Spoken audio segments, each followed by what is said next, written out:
네, 우리 앞뒤좌우와 함께 축복하시겠습니다. 사랑합니다. 축복합니다.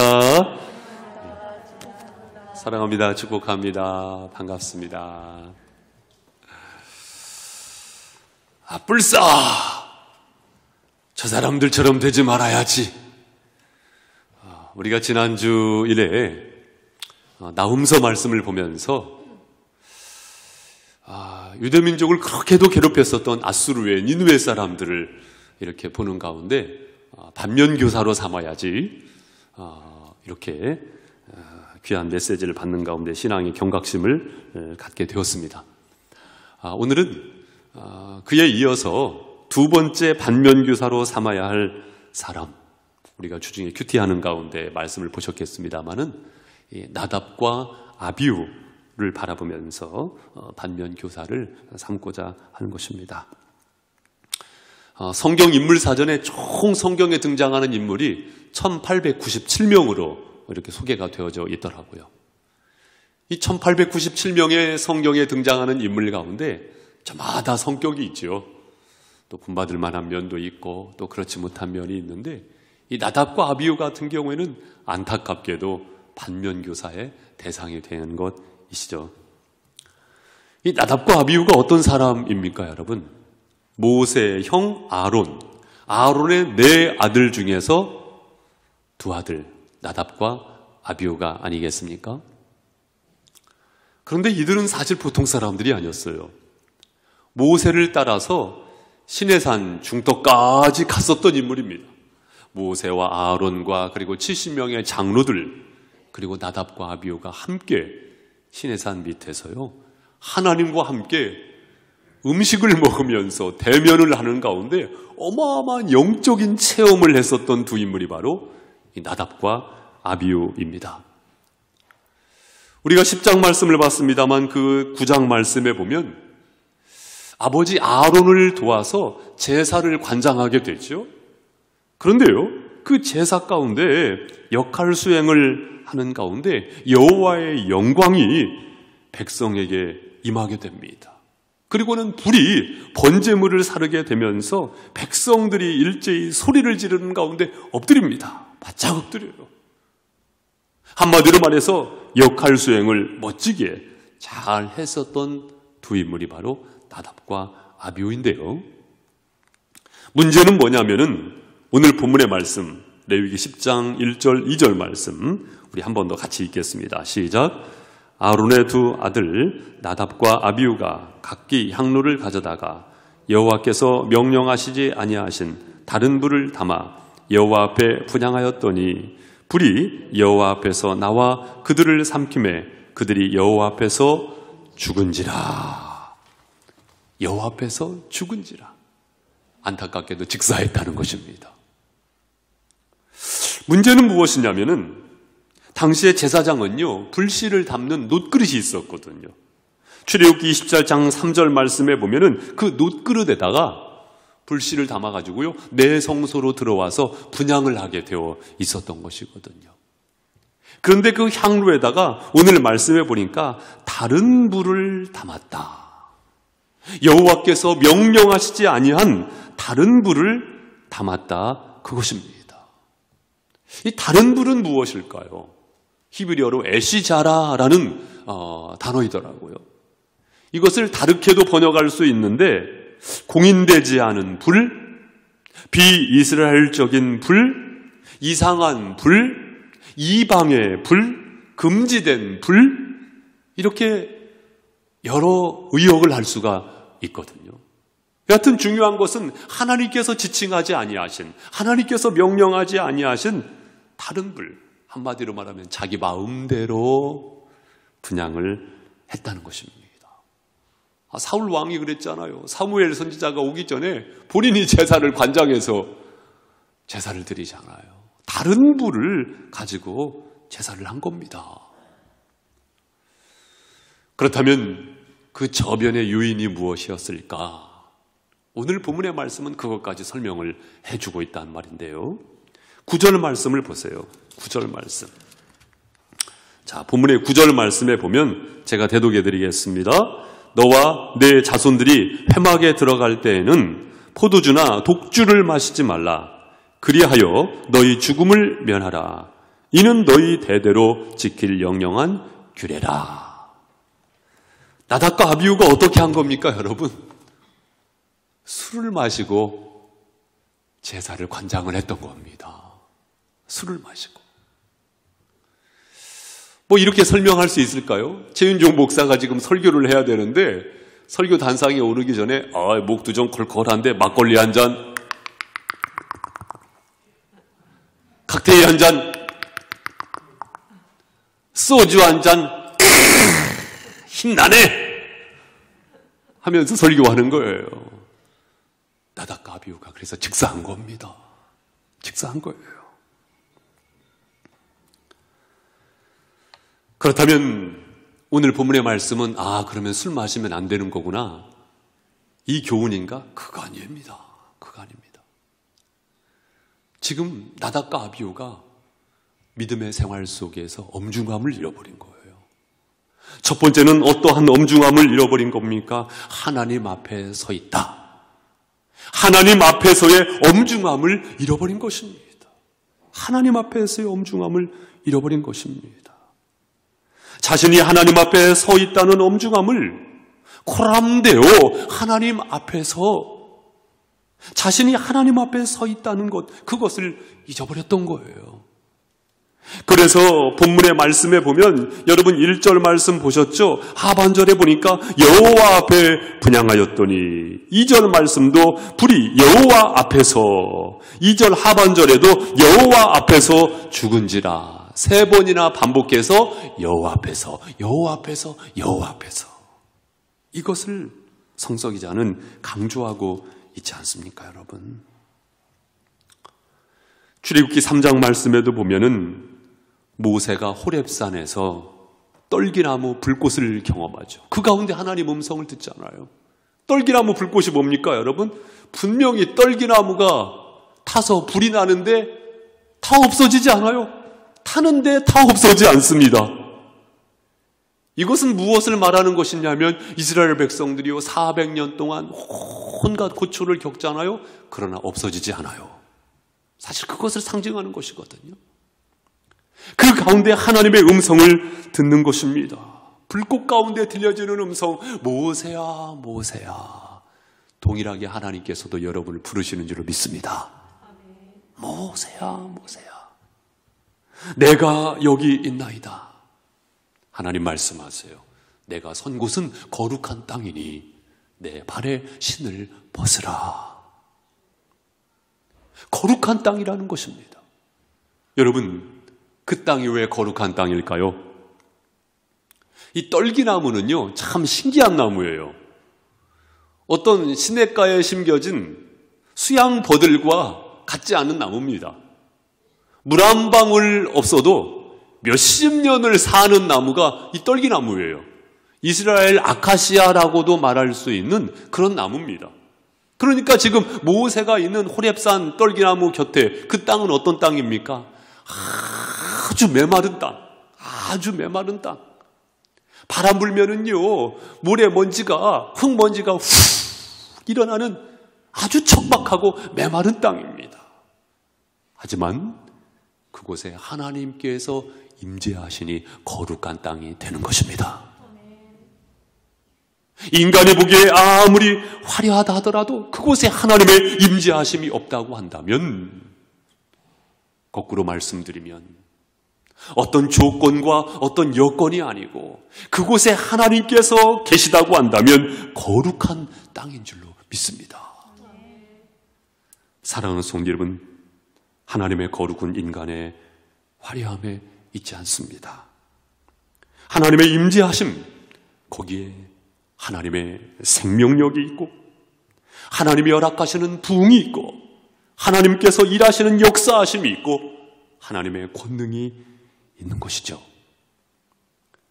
지난 수요일 저녁 성경대학 시간에 하박국서 말씀을 통해서 보셨듯이 이 하박국 선지자가요, 어찌하여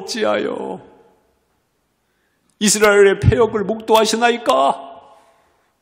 다시 말씀드리면 왜 가만두시는 겁니까?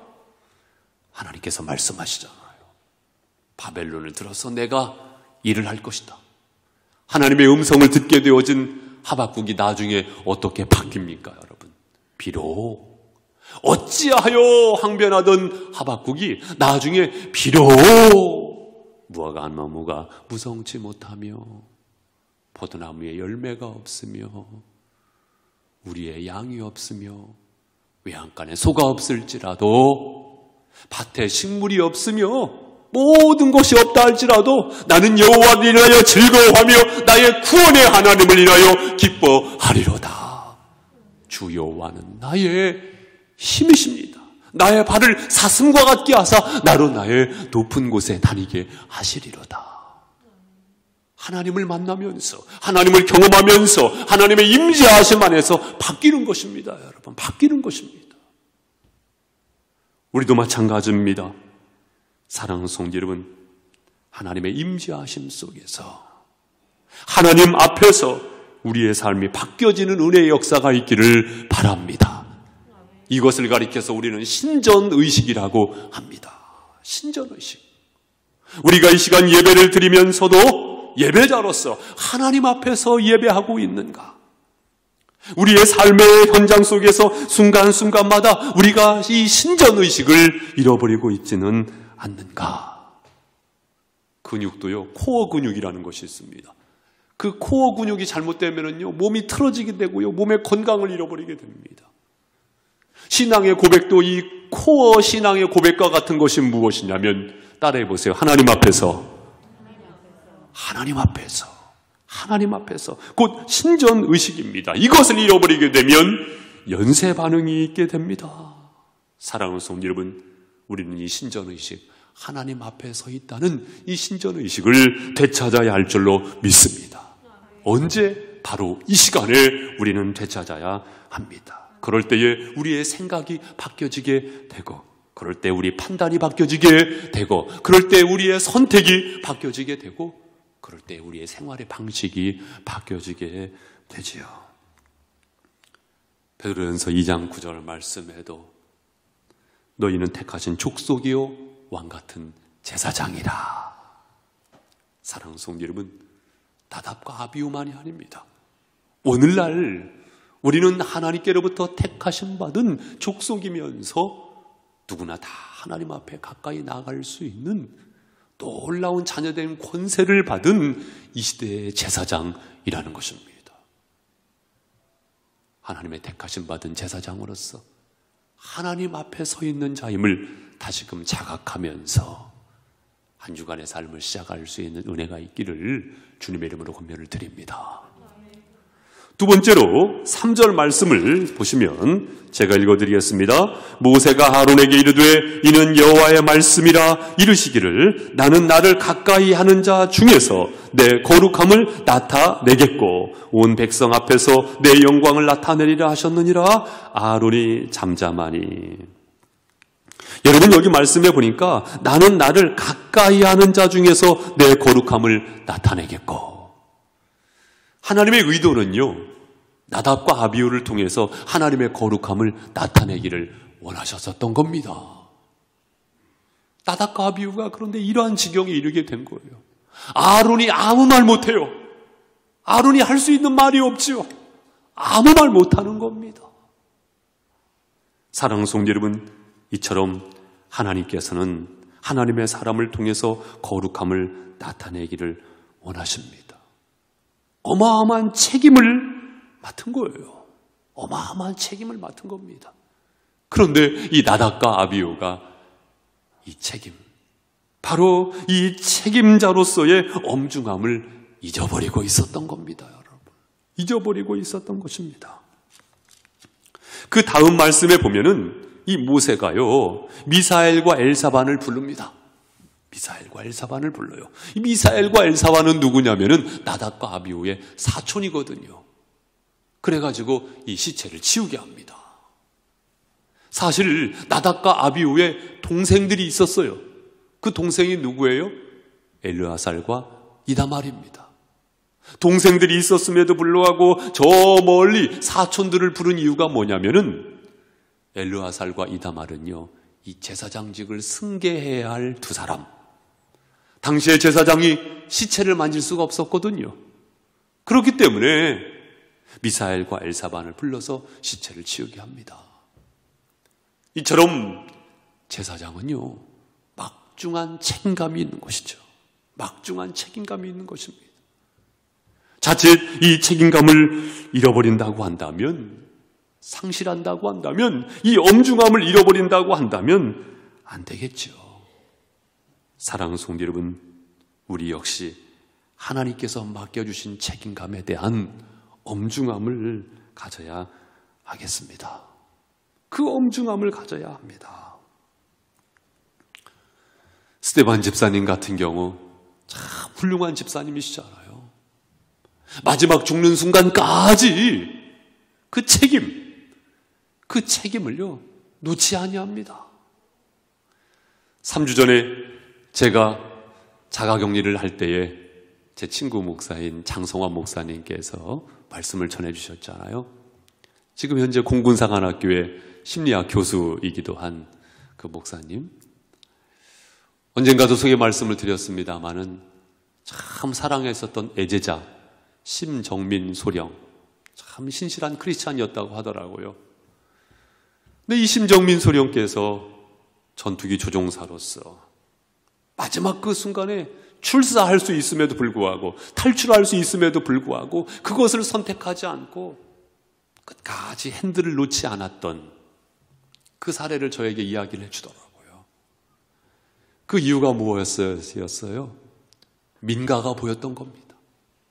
민가가 보이는데 나 살겠다고 도망할 수가 없었던 거였다고 하더라고요. 그 이야기를 들으면서 과연 나는 사꾼 목자인가? 하나님께서 정말로 세워주신 목자로서 삶을 살아가고 있는가? 마지막까지 나는 과연 책임을 다할 수가 있는가? 사실 이것을 돌아보게 되더라고요. 사랑하는 성도 여러분, 우리 모두가 먼저 믿은 자로서 책임의식을 갖기를 소망합니다. 교회는 사실은 이러한 책임이 있습니다. 예수님께서 말씀하셨어요. 마태복음 5장 13절 말씀해 보니까 너희는 세상의 빛이라, 너희는 세상의 소금이라 말씀을 하셨거든요. 너희가 누구를 지칭하는 겁니까? 믿음의 공동체, 즉 오늘날 교회를 지칭하는 것이거든요. 교회야말로 세상의 소금이면서 교회야말로 세상의 빛이라고. 소금이 소금을 위하여가 아니고 소금이 있으므로 음식이 있고 소금이 있으므로 바다가 형성되고 소금이 있으므로 바다가 유지가 되는 것처럼 너희는 세상의 소금이라고.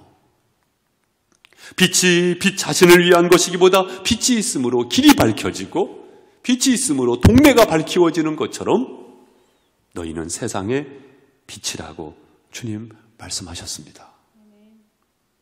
우리가 세상을 향하여서 이 책임의식을 갖기를 소망합니다. 영적인 책임의식, 복음적인 책임의식, 사회적인 책임의식.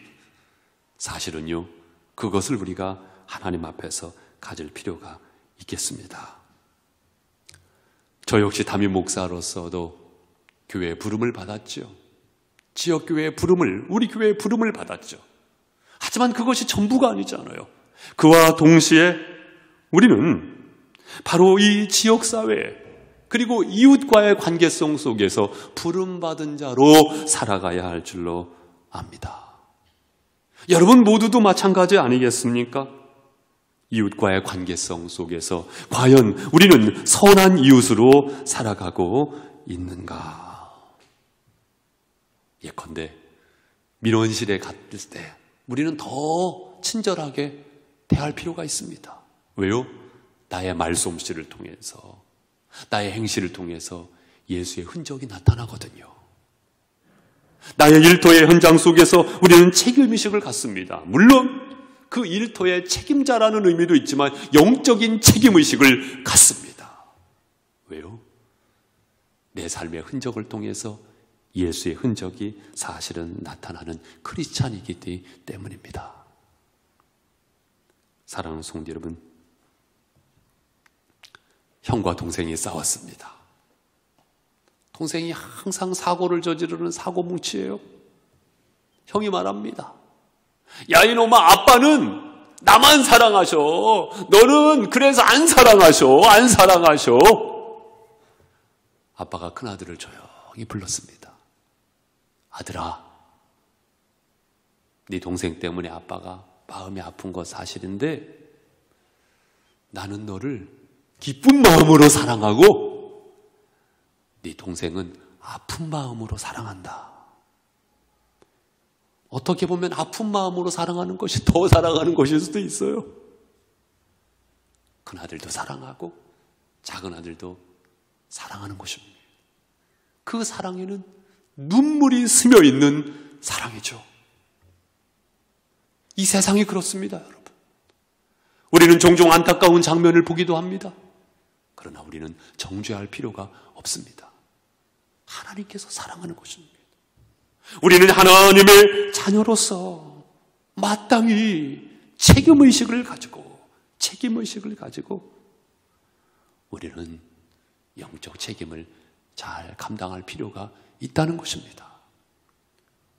어쩌면 안타깝게도 코로나가 진정세를 보이지 아니하고 확산되어지고 있는 것을 봅니다. 이때도 우리는 사실은 책임의식을 가질 필요가 있습니다. 어떤 책임의식이에요? 역대하 7장 14절 말씀해 보니까 내 이름으로 일컫는 내 백성이 그들의 악한 길에서 떠나 스스로 낮추고 기도하여 내 얼굴을 찾으면 내가 하늘에서 듣고 그들의 죄를 사하고 그들의 땅을 고칠지라. 그렇죠. 믿음의 백성들이 스스로 회개를 하면서 기도하는 가운데 하나님께서 땅을 고치시겠다고 내 자신을 정죄하는 것은 아니지만은 내가 이 책임의식을 가지고 더 믿음 안에 깨어있을 때에 다른 사람 탓할 필요 없어요. 내가 믿음 안에 깨어있을 때에 하나님께서 고치시고 회복시키심을 믿습니다. 우리는 먼저 믿은 자로서 이 책임을 잃어버려서는 안 되겠습니다. 마지막 세 번째로 우리 9절 말씀으로 성큼 가보도록 하겠습니다. 자, 레위기 10장 9절부터 11절 말씀까지 우리 성도님들 한번 쭉 읽어보시기 바랍니다. 시작. 너와 내 자손들이 회막에 들어갈 때에는 포도주나 독주를 마시지 말라. 그리하여 너희 죽음을 면하라. 이는 너희 대대로 지킬 영영한 규례라. 그리하여야 너희가 거룩하고 속된 것을 분별하며 부정하고 정한 것을 분별하고 또 나 여호와가 모세를 통하여 모든 규례를 이스라엘 자손에게 가르치리라. 아멘. 여러분, 여기 말씀해 보니까 9절 하반절에도 너희 대대로 지킬 영영한 규례라. 무엇이라? 규례라. 11절 말씀도 보면은 하반절에 보니까 모든 규례를 이스라엘 자손에게 가르치리라. 규례. 성서 기자는 무엇을 강조하고 있는 거예요? 규례. 다시 말씀드리면 지켜야 할 법도 그것을 강조하고 있죠. 지켜야 할 법도는 무엇입니까? 율법이요. 오늘날 하나님의 말씀이죠. 우리가 엄중히 여겨야 할 것, 귀하게 여겨야 할 것, 그것은 바로 하나님의 말씀인 줄로 믿습니다. 나답과 아비후가 그것을 잃어버렸어요. 하나님께서 명령하신 것, 하나님께서 말씀하신 것, 그 규례와 법도, 그 율례, 그 말씀에 대한 엄중함을 잃어버렸던 것입니다. 여러분, 우리 침례교회는 역사적으로 이것을 가장 자랑스럽게 여겨요. 무엇을요? 말씀을 귀하게 여긴다. 이것을 자부심으로 여깁니다. 여러분, 설교 들으면 알겠지만 철저하게 말씀으로 설교를 하잖아요. 사랑하는 성도 여러분, 우리는 말씀에 대한 엄중함을 잃어버려서는 안 돼요. 세상의 사상과 철학, 상황, 나의 경험, 이런 것이 앞서는 믿음의 삶은 사실은요, 방향이 잘못될 수 있는 거예요. 잘못될 수 있는 것입니다. 우리는 하나님의 말씀을 가볍게 여겨서는 안 됩니다. 하나님의 말씀을 가볍게 여기는 사람의 특징이 무엇이냐면 내가 복음 신앙인이 되는 거예요. 내가 복음 신앙인. 내가 주장하는 것이 하나님의 말씀보다 더 앞서서는 안 됩니다. 내 감정이, 내 추측이 그럴 거야. 내 판단이, 내 이성적인 판단이 하나님의 말씀보다 앞서서는 안 돼요. 그러면요, 서로를 힘들게 하는 겁니다. 서로를 힘들게 하는 거예요. 여러분이 그러신다는 거 아니고, 그러나 우리라고 안주할 수 있는 건 또한 아니죠. 사랑하는 성도 여러분, 주중에 어디 말씀 여러분 묵상하셨어요? 월화수목금토일 어느 말씀을 요즘에 묵상하고 있어요? 레위기 말씀 묵상하고 있지 않습니까? 말씀을 소중히 여기시기를 바랍니다. 그 안에 하나님께서 말씀하시는 보석 같은 말씀이 있는 줄로 믿습니다. 또한 이 시간 사람의 말로 받지 아니하고 하나님의 말씀으로 받는 은혜가 있을 수 있기를 바랍니다. 말씀의 은혜 안에서 믿음의 삶을 살아가시고 그 말씀의 실제를 경험하시길 바랍니다. 말씀의 실제란 무엇입니까? 그 말씀이 나의 생명의 말씀으로 믿고 도전하면서 실행해 나가는 것입니다. 그 가운데 하나님의 영광이 임하게 되는 것이고 하나님의 능력이 임하게 되는 것이고 하나님의 여호와 일의 은총을 경험하게 될 줄로 믿습니다. 말씀에 대한 그 엄중함입니다. 자녀들에게도 그 말씀을 권면하세요. 육성이든지 전화든지 문자든지 자녀에게 말씀에 대한 권면을 잃어버리지 마십시오. 청년들은, 우리 학생들은 친구들에게 말씀으로 권면하는 그러한 신앙생활을 하실 수 있기를 바랍니다. 사랑하는 성도 여러분, 죄인인 나에게 하나님께서 축복의 말씀을 주신다는 것 얼마나 감사한 것입니까, 여러분? 얼마나 감사한 것입니까? 감사, 감사, 감사, 감사, 감사,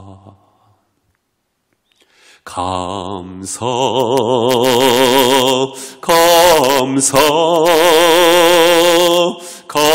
감사, 감사, 감사, 감사,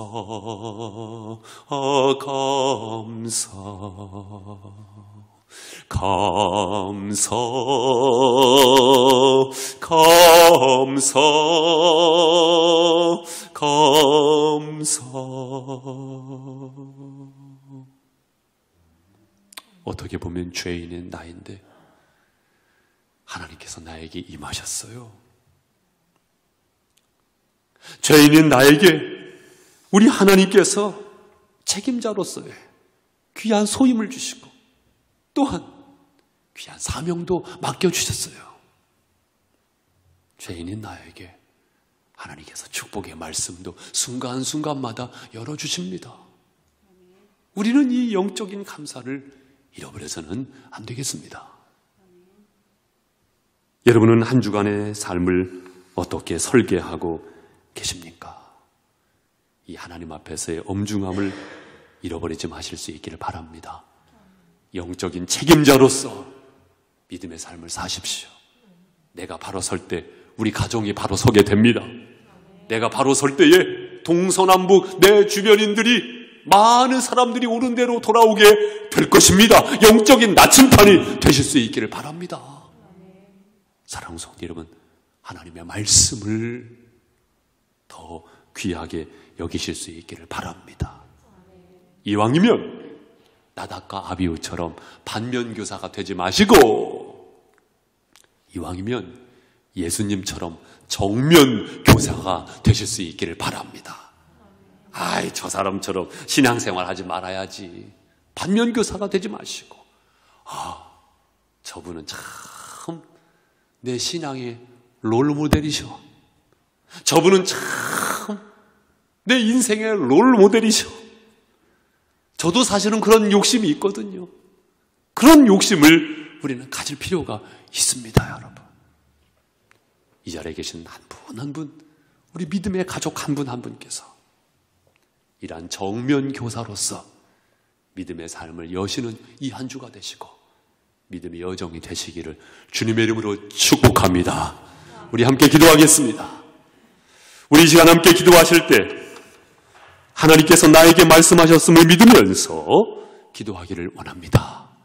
하나님 앞에서 내가 하나님 앞에 살아가는 것이거든요. 하나님 앞에 단독자이거든요. 하나님께서 나에게 어떠한 소임을 맡겨주셨습니까? 작든지 아니면 내가 감당하기에 벅차든지 하나님께서 도우심을 믿으시고 정성스럽게 마음을 다하고 목숨을 다하고 뜻을 다하고 힘을 다하여 감당하겠습니다. 하나님, 나에게 순간순간 말씀해 주심을 믿습니다. 그 말씀을 소중히 여기는 믿음의 삶을 열겠습니다. 성령이여 역사하여 주시옵소서. 우리 다 함께 주여 한번 부르고 기도하겠습니다. 주여, 주님 감사합니다. 이 시간 주님 말씀하여 주셔서 우리의 심령이 주님의 성령 안에 젖어들게 하시고 아버지 앞에 푹 신실한 믿음이 나갈 수 있는 믿음의 삶을 열어갈 수 있도록 아버지 하나님께서 믿음의 가족들을 축복하시길 간절히 기도합니다. 아버지 하나님 말씀에서 용서하여 주시옵소서. 주님 감사합니다. 주님 감사합니다. 용기를 잃어버리지 않게 하시고 주님 주신 희망과 비전과 꿈을 향하여 주님 앞에 만날 수 있도록 하옵소서. 사랑이신 하나님, 하나님은 사랑이시라. 주님의 사랑을 품어 주님의 사랑으로 넉넉하게 풍성한 사랑을 이뤄갈 수 있도록 주님 은혜를 부어주시옵소서. 사랑을 믿음의 가족들에게 그 역사를 부어주시옵소서. 아버지 우리와 도와주시고 주님의 은혜 세계를 알 수 있는 긴 역사로 주시옵소서. 아버지 눈물을 받아주시고 주님 앞에 오는 수 있도록 주님 원합니다. 주님 감사합니다. 주님 은혜를 수 있도록 가옵소서. 주님.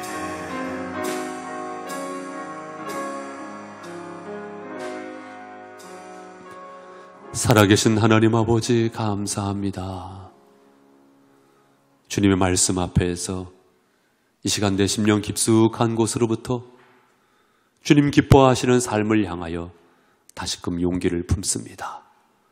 주님 살아내고자 하는 그 발걸음 속에 친히 동행하여 주셔서 주님의 선하신 뜻이 나의 발자취 속에 이루어지게 하시고 주님의 뜻이 이루어질 때 많은 사람들이 주께 돌아오게 되어지는 축복의 통로로서 귀한 사명 잘 감당할 수 있게 하옵소서.